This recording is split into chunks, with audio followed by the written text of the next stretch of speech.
kita mulai pembelajaran pada siang hari ini, marilah kita awali bersama kegiatan ini dengan membaca kalimat basmalah.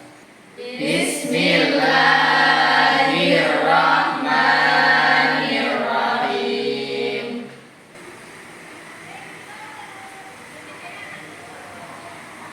Baik anak-anak, pada siang hari ini kita jumpa lagi dalam pelajaran SKI. Ini semuanya sudah siap ya untuk mengikuti pelajaran saya? Siap. Alhamdulillah. Baik, sebelum saya lanjutkan ke pelajaran, saya ingin mengetahui apakah kelas ini lengkap atau tidak. Karena itu mau saya absen satu per satu. Nafis, Hadirah. Aniko, Hadirah. Umaya, Hadirah. Zahro, Hadirah. Hasna, Hadirah. Nia, Husnul, Hadirah. Faradisa, Hadirah. dan Bu Khairah. Hadirah. Alhamdulillah semuanya hadir ya. Baik anak-anak, pada siang hari ini kita akan melanjutkan ya untuk pelajaran SKI. Ada beberapa capaian yang ingin saya berikan pada kesempatan kali ini. Dan sebelum itu saya ingin sedikit mengulang ya dan memberikan pertanyaan kepada kalian tentang materi kemarin, yaitu tentang proses berdirinya Daulah Mughal. Daulah Mughal itu merupakan salah satu daulah Islam yang berada di wilayah mana, anak? India. Didirikan oleh Zainuddin Muhammad. Nah, dari daulah ini India kemudian berkembang dengan pesat, ya, dengan pesat. Dan pada siang hari ini saya akan melanjutkan materi yang pertama, ya, adalah apa strategi pemerintahan ke Daulah Mughal.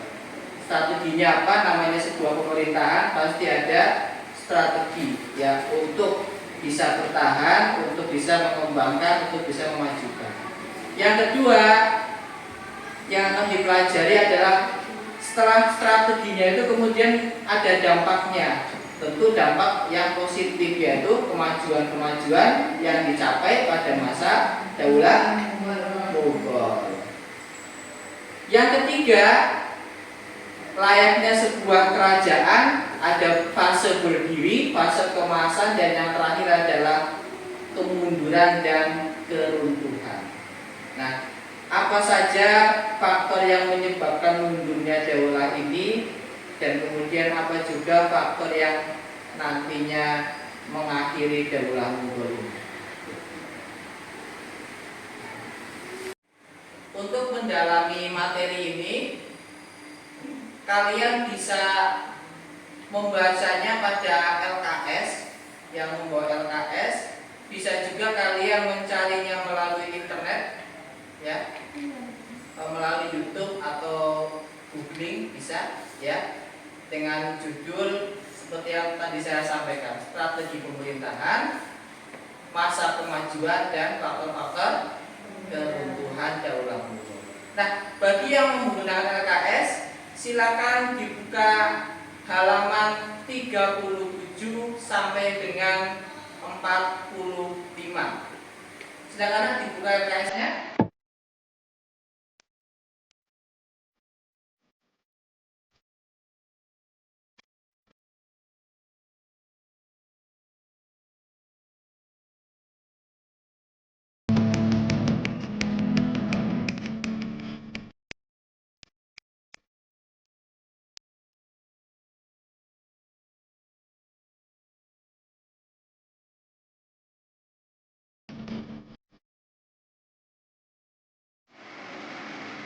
Sudah dibaca nak materinya? Sudah. Baik. Nah, dari materi ini saya ingin mengetahui apa yang kalian simpulkan setelah membaca ataupun melihat video ataupun browsing dari internet, ya. Pertama adalah apa strategi yang dilakukan oleh pemerintahan Daulah Mughal di dalam mempertahankan atau menjalankan roda pemerintahannya? Saya akan menjawab Ya, silakan. dengan cara memperluas wilayah, menerapkan toleransi bagi masyarakatnya. Gimana anak jawabannya? Betul? Betul ya. Jadi dengan cara memperluas wilayah dan menerapkan toleransi, ya. Pada intinya seperti itu. Kemudian pertanyaan kedua, apa yang dilakukan oleh para pemimpin Mughal untuk memajukan wilayah India? Siapa yang menjawab, Nak? Saya, Pak, Ya, silakan. dengan cara membangun lembaga pendidikan untuk semua warga Mughal tanpa ada perbedaan. Bagaimana, Nak? Betul? Betul. Betul ya. Jadi lembaga pendidikan itu salah satu cara untuk memajukan sebuah bangsa. Ya, apalagi tanpa adanya perbedaan, karena India itu kan sebelumnya memang dikenal dengan sistem kasta, ya, adanya perbedaan status sosial. Baik. Pertanyaan ketiga adalah apa faktor yang menyebabkan keruntuhan Daulah Mughal? Siapa yang mau menjawab pertanyaan ini? Faktor terbesarnya adalah karena adanya ancaman dari imperialis Inggris. Imperialis Inggris. Gimana anak? Betul ya? Betul. Ya. Sebenarnya faktornya banyak, tapi yang paling besar itu adalah adanya kedatangan bangsa Inggris yang kemudian menjajah wilayah India. Sebelum saya lanjutkan dari setelah menyampaikan 3 pertanyaan itu, mungkin dari anak-anak ada yang juga ingin ditanyakan kepada saya, silakan. Saya, Pak, Ya, silakan. pada masa pemerintahan siapa Daulah Mughal itu mengalami puncak kejayaannya? Ya, ada yang mau mencoba menjawab, Nak? Saya akan menjawab, Pak. Ya, silakan. Jalaluddin Muhammad Akbar. Jalaluddin Muhammad Akbar. Akbar. Bagaimana dengan jawabannya, anak? Betul atau Iya. salah? Betul ya. Oke. Baik.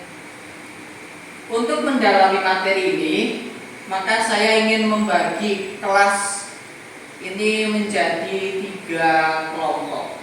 Kelompok 1, kelompok 2, dan kelompok 3. Nah, saya kira supaya mudah ya, saya bagi aja langsung gitu, nah ya, tidak lama. Kelompok 1, siapa, Nak? Yang mau kelompok 1? Saya. Ya, itu siapa? Hasna, Nia sama Bu Khairatul. Kelompok 2. Kelompok 2 Saya. yang nomor 2 ya Faradisa, Husnul, Aniko. Pas 3 ya. Nah, ini yang ketiga nih. Kelompok 3 Saya. ya ada Umaya, Zahra, dan juga Hafiz. Nafis. Tugasnya adalah semua kelompok membuat mind map atau mind mapping. Sudah tahu ya apa itu mind map? Ya, apa? Peta konsep ya. Jadi nanti ada garis-garis. Saya kira kalian sudah paham lah konsep dari sebuah mind map itu bagaimana. Kelompok 1 akan membahas tentang strategi dan kebijakan pemerintahan Daulah Mughal. Kelompok 1 ya, Hasna dan teman-temannya. Kelompok 2 mana? Ya. Ya, Faradisa ya. Dan teman-temannya membahas tentang kemajuan ya, kemajuan ataupun perkembangan peradaban dan ilmu pengetahuan pada masa Daulah Mughal. Bisa dicatat tugasnya ya. Kelompok 3 mana? Saya. Kelompok 3 ya, membahas tentang kemunduran dan faktor-faktor yang menyebabkan keruntuhan Daulah Mughal. Ya. Jadi tugasnya masih ingat nak, membuat mind map atau mind mapping. Nah, ini saya sudah menyiapkan kertas ya, kertas ini. Ya, kalau anak-anak bisa ngambil ini kertas di depan, silakan. Tolong dibagi ke 3 kelompok yang ya.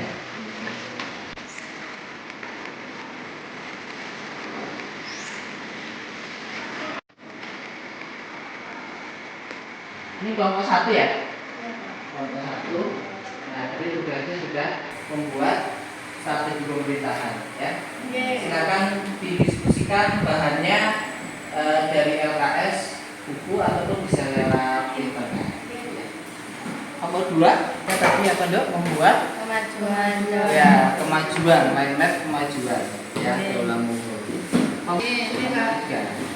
Nah, ini nomor 3, tugasnya membuat ya kata konsep kemunduran dan keruntuhan Daulah Mughal. Masing-masing kelompok silakan untuk membuat formasi berdiskusi.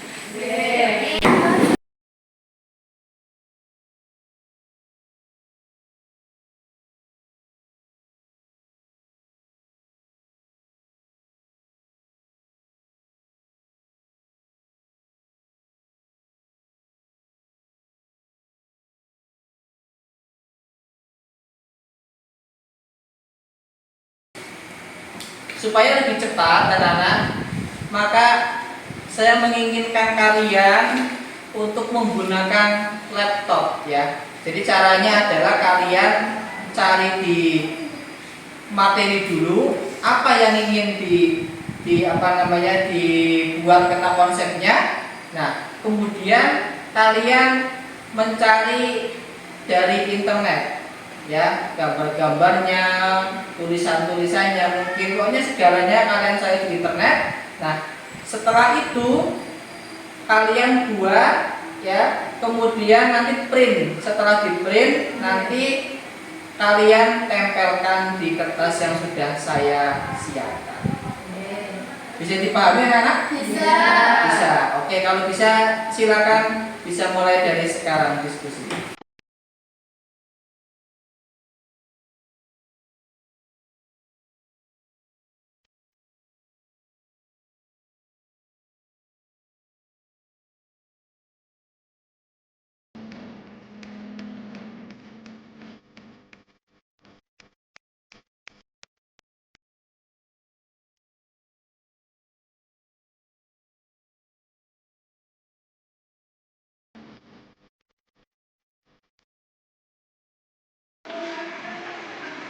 Ada yang sudah selesai anak?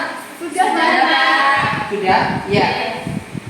Silakan, ada yang mau atau sudah siap mengeprint sekarang? Siap. Ya, kelompok mana dulu? Kelompok lainnya? Sudah siap kelompok 2? Sudah. Ya, siap kelompok 2 kalau mau ngeprint sekarang. Kelompok 3? Siap, ya silakan salah satu untuk ngeprint. Semua kelompok sudah mengeprint tugasnya nak? Sudah. Baik, kalau sudah silahkan dipotong dan ditempel sesuai dengan tempat yang sudah kalian persiapkan.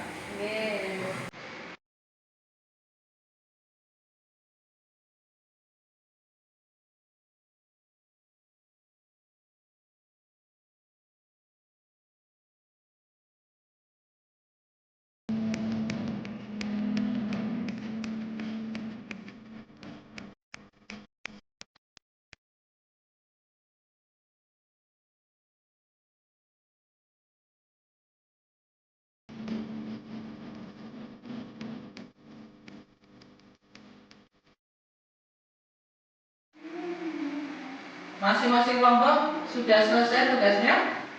Sudah, Pak. Ya, baik. Luar biasa ya. Coba diperlihatkan nak.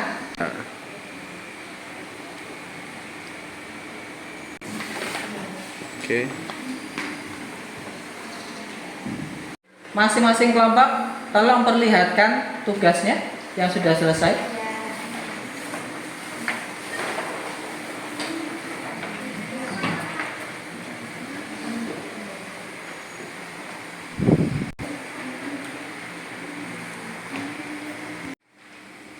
Nah, karena semuanya sudah selesai, maka yang berikutnya adalah mempresentasikan.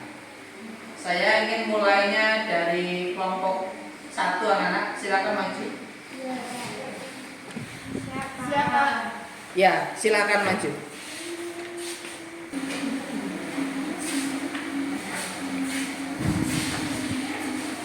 Nah, ini ada isolatif. Nah, silakan kalian tempelkan tugasnya di sini. Terus kemudian nanti presentasikan kepada teman-teman.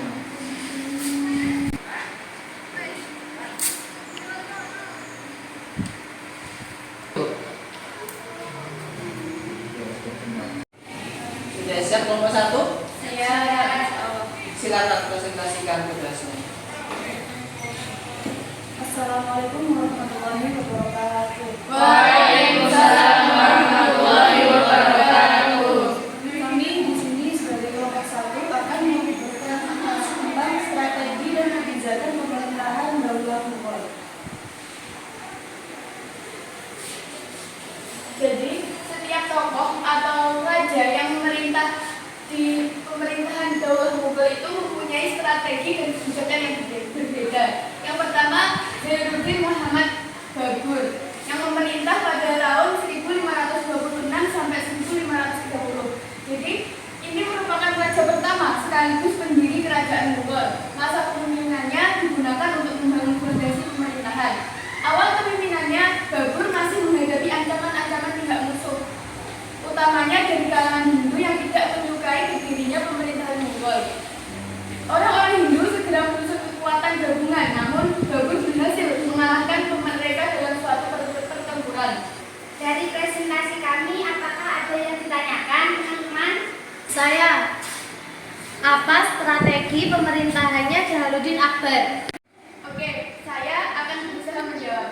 Jadi, Jalaluddin Akbar ini menyusun program ekspansi yang berhasil menguasai Sunda, Dewan, dan beberapa wilayah lainnya. Dan wilayah yang sangat luas itu diperintah dalam suatu pemerintahan yang militeristik.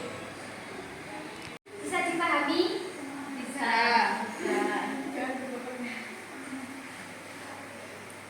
Tiga. Ada yang bisa ditanyakan lagi? Tidak. Ini dapat disimpulkan bahwasanya strategi dan kebijakan pemerintah Daulah Mughal diantaranya yaitu perluasan wilayah, penguatan militer, penguatan sosial dan ekonomi. Mungkin itu saja presentasi dari kelompok kami. Apabila ada kurangnya, kami mohon maaf yang sebesar-besarnya. Wassalamualaikum warahmatullahi wabarakatuh. Waalaikumsalam warahmatullahi wabarakatuh. Kita beri tepuk tangan untuk kelompok 1. Sebuah pemaparan materi yang sangat bagus baik dari kelompok 1, kelompok 2 dan kelompok 3. Oleh karena itu kita beri aplaus untuk kita semua.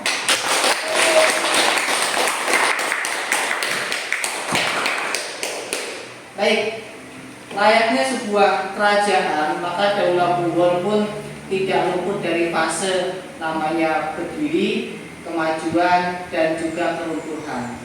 Tadi sudah kita bahas bersama-sama bahwa strategi pemerintahan yang dilakukan oleh Daulah Mughal itu adalah dengan cara memperkuat militer, kemudian ekspansi wilayah, sedangkan di dalam negerinya adalah dengan cara untuk menerapkan toleransi. Dari sisi kemajuannya ada banyak sekali kemajuan yang dilakukan oleh Daulah Mughal yang meliputi 3 aspek, yaitu pendidikan, ekonomi, dan juga politik. Ya. Setelah mengalami kejayaan, maka kemundurannya pun tiba, yaitu diawali dengan konflik internal yang dilakukan oleh agama lain, ya. Kemudian adanya perjanjian yang pada kemudian hari bermasalah, dan juga hadirnya imperialisme dari Inggris.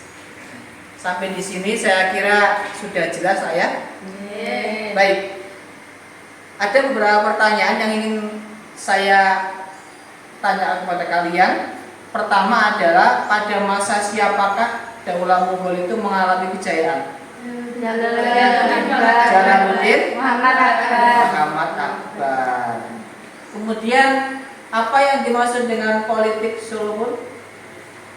Adalah politik yang menerapkan tidak memandang Membedakan antara etnis dan agama. Baik.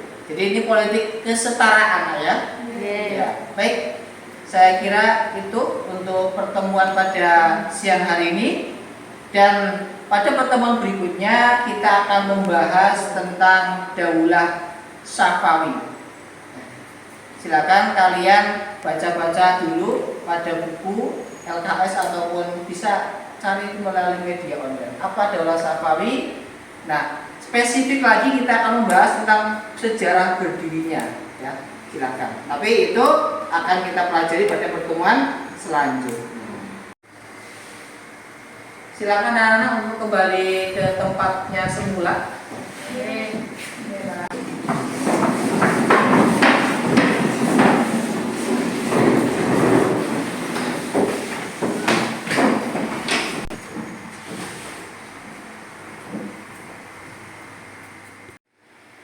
Baik. Marilah kita akhiri pembelajaran SKI ini dengan bersama-sama membaca kalimat hamdalah. Alhamdulillahirabbil alamin. Sekian, wassalamualaikum warahmatullahi wabarakatuh. Waalaikumsalam warahmatullahi wabarakatuh.